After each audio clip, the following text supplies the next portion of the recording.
Hi സുഹൃത്തുക്കളെ, നമസ്കാരം. ഇന്ന് നല്ലൊരു ചൊവ്വാഴ്ച, നല്ല പ്രസന്നമായ കാലാവസ്ഥയാണ് ഈ കാണുന്നത്. നിങ്ങൾ കണ്ടോ, നല്ല തെളിവ്, മഴക്കാലമൊക്കെ പോയി നല്ല തെളിവ് ആണ് ഇപ്പോൾ സംഭവിക്കുന്നത്. അപ്പം ഞങ്ങളിങ്ങനെ ചുമ്മാ തിണ്ണയിൽ ഇരിക്കുകയാണ്. കലാകാരന്മാരെല്ലാവരും കൂടെ ഒന്ന് വർത്തമാനം പറഞ്ഞിരിക്കുകയാണ്. ഇതെൻ്റെ പിതാവ് കലാകാരൻ, ഇത് നമ്മുടെ പ്രിയപ്പെട്ട കുഞ്ഞേപ്പളിയൻ കലാകാരൻ. അങ്ങനെ ഞങ്ങൾ ഈ കലാകാരന്മാരെല്ലാം കൂടെ ഇങ്ങനെ തിണ്ണയിൽ ഒത്തുകൂടി ഇന്ന് സംഗീതത്തെ പറ്റി ഒക്കെ സംസാരിച്ച് രണ്ട് ഗാനങ്ങളൊക്കെ ആലപിച്ചിരിക്കാമെന്ന് വെച്ചു. അപ്പോൾ ആദ്യമായി എൻ്റെ പിതാവിനോട് തന്നെ ഞാൻ ചോദിക്കുകയാണ്. അദ്ദേഹം ഹിന്ദി പാട്ടിൻ്റെ ആളാണ്. മുഹമ്മദ് റാഫി സാബിൻ്റെ കടുത്ത ആരാധകനായിരുന്നു കോളേജിൽ പഠിക്കുമ്പോൾ മുതൽ. അദ്ദേഹത്തോട് ഞാൻ ആദ്യം ചോദിക്കട്ടെ. പപ്പ നമസ്കാരം. നമസ്കാരം. പപ്പ മുഹമ്മദ് റാഫി സാബിൻ്റെ കടുത്ത ആരാധകനല്ലായിരുന്നോ? അതെ.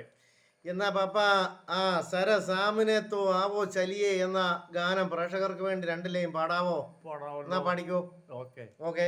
जरा सामने तो आओ चलिए, चुप चुप चलने में क्या राज है, योम चुप ना सकेगा परमात्मा, मेरी आत्मा की ये आवाज है. Thank you papa, thank you so much, thank you very much. അപ്പോൾ ഇനി കുഞ്ഞേപ്പള്ളിയനോട് നമുക്ക് ചോദിക്കാം. കുഞ്ഞേപ്പള്ളിയ നമസ്കാരം. നമസ്കാരം. കുഞ്ഞേപ്പള്ളിയൻ കരിസ്മാറ്റിക് ഗാനങ്ങളുടെ ഭയങ്കര പാട്ടുകാരനല്ലേ? ഞാൻ കരിസ്മാറ്റിക് ധ്യാനം ഇഷ്ടം പോലെ കൂടിയിട്ടുണ്ട്, ധ്യാനം കൂടിയിട്ടുണ്ട്, എല്ലാം ചെയ്തിട്ടുണ്ട്. കരിസ്മാറ്റിക് ധ്യാനത്തിലെ ഗായകനല്ലായിരുന്നോ? എന്നാ കരിസ്മാറ്റിക് ഗാനത്തിലെ ഇതുവരെ പ്രേക്ഷകർക്ക് മിന്നൽ പാടാത്ത ഒരു ഗാനം ഒന്ന് പാടിക്കേ. കരയും കണ്ണുനീർ മിഴികൾ തുടയ്ക്കുവാൻ ആശ്വാസദായക വരുമോ, നീറും മനസ്സിനസാന്തനമേകുവാൻ ആശ്വാസദായക വരുമോ. വളരെ സന്തോഷം കുഞ്ഞേപ്പള്ളിയ.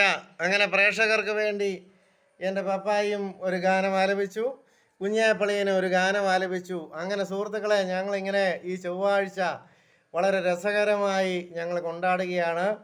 ഞങ്ങൾ കുറച്ച് സമയം കൂടി ഇങ്ങനെ സംഗീതം, അതുപോലെ കോമഡി പരിപാടികൾ, വർത്തമാനങ്ങൾ, പഴയകാല കാര്യങ്ങൾ ഒക്കെ സംസാരിച്ച് ഞങ്ങൾ ഇരിക്കാൻ പോവുകയാണ്. അപ്പോൾ എല്ലാ സുഹൃത്തുക്കളോടും വളരെയധികം നന്ദി പറയുന്നു. ഇന്നത്തെ ദിവസം എല്ലാവർക്കും ഐശ്വര്യമായി ഭവിക്കട്ടെ. നന്ദി, നമസ്കാരം.